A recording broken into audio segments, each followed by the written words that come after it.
screen should be on when the lift station pumps are on.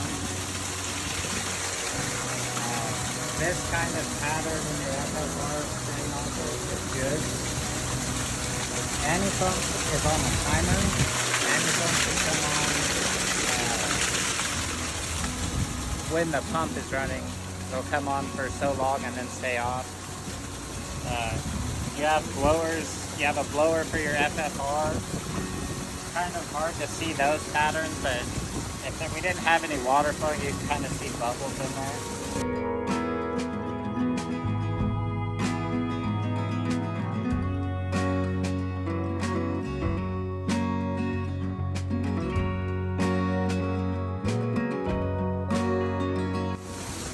Your FFR blower will run every time your FFR pump is running, your research pump.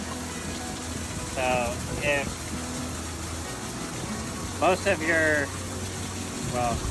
so pH balance is done in the lift station and the FFR. And what should our pH be? Between, I don't know your requirements, but usually it's between like 5.5 and 8.5 or something. I can look at that and give you better detail. So from the FFR, you have a research line and a valve that will transfer it to the aeration chamber.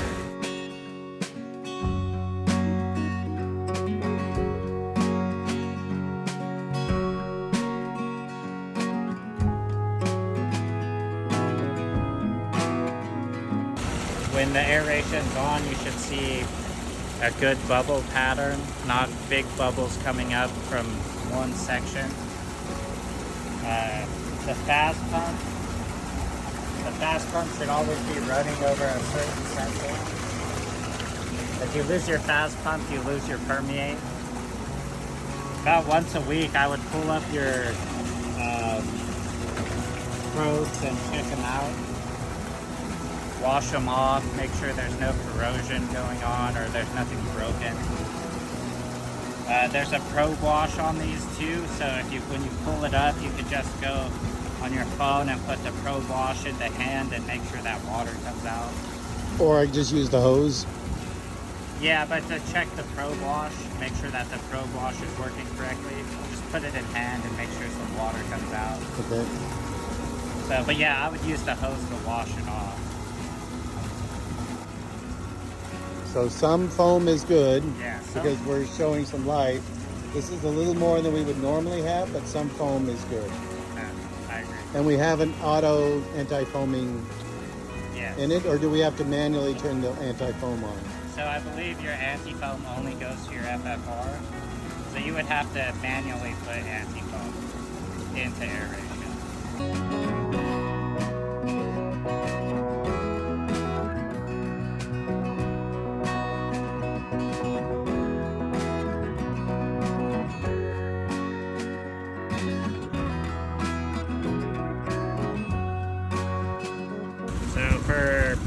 For permeate in the membrane chamber, you need to be above a certain level.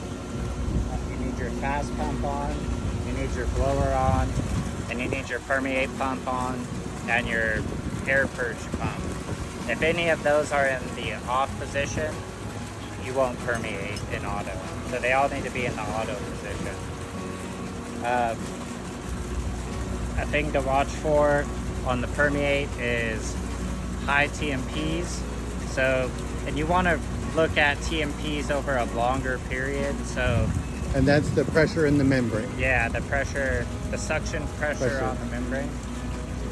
So you want to look at it in like a week scale or a couple days of, data.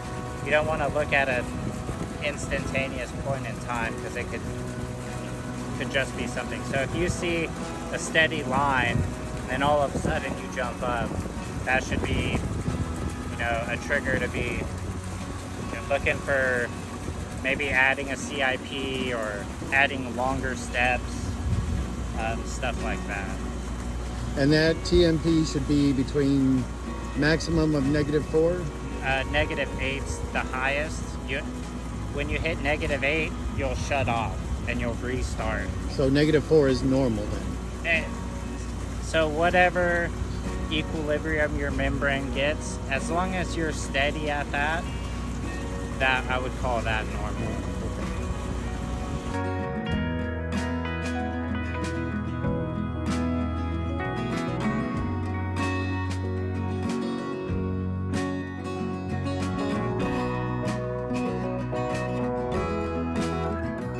Clear well, in the clear well, I would look for like growth, smells, whatever, because this is going to be what you're using during CI. So lift the lid every now and then and smell it. Yeah, look for algae growing. Yeah, because you don't want to back pulse that into your membrane. Right, because this back pulses into the membrane, so we want to make sure this is good water. Yeah. Okay, anything else on the clear well? And it drains by gravity to sewer when it's full. Yep. On a daily basis, we should be walking around your plant, looking for corrosion, leaks, anything that would be out of the ordinary.